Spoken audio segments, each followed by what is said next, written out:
আশাবাদী রাজশাহী জিতবে। আমরা সে রাজশাহী থেকে আসছি গতকালকে রাত্রে, এখন পর্যন্ত আমরা অপেক্ষা আছি, ভিতরে ঢুকবো এবং রাজশাহীকে আমরা উৎসাহ যোগাবো। এবং আমরা রাজশাহী খুব আশাবাদী যে রাজশাহীর যে টিমটা আছে এবার ফাইনালে কাপ নিয়ে আমরা নিজেরা আমরা বাসায় যাবো ইনশাআল্লাহ। ইনশাআল্লাহ রাজশাহী জিতবে। এক্সপেকটেশন করছি আমরা রাজশাহী আজকে আমরা কাপ নিয়ে বাসায় যাবো। আমরা মামুর পাটারা জিতবো। রাজশাহী আমি সবচেয়ে আমার পছন্দের প্লেয়ার নাজমুল হোসেন শান্ত, কারণ রাজশাহীর ছেলে এবং একসময় আমি নিজেও তার সাথে প্র্যাকটিস করেছি এবং আমার সতীর্থ বলা যায়, আমরা এজ লেভেল একসময় খেলেছি।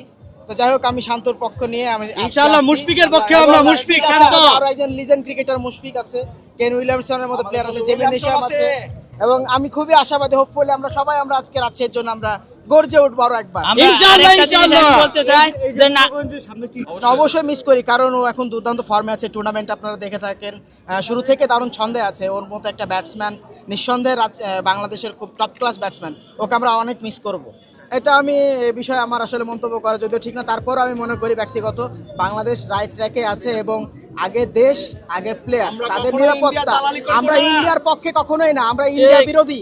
ইন্ডিয়ার বিপক্ষে আমরা সব সময় লড়াই করব, সেটা হচ্ছে মাঠে হোক এবং আমাদের লড়াই করে হোক, যুদ্ধ করে হোক, আমরা লড়াই করব। ক্রিকেটের সাথে কোনো রাজনীতি আমরা আমরা মানব না। ক্রিকেটের সাথে কোনো ক্রিকেট রাজনীতি একটা বিনোদনের খেলা, আমরা বিনোদনকে বিনোদনের জায়গায় রাখতে চাই। ইনশাআল্লাহ রাজশাহী আজকে ইনশাআল্লাহ, জিতবে।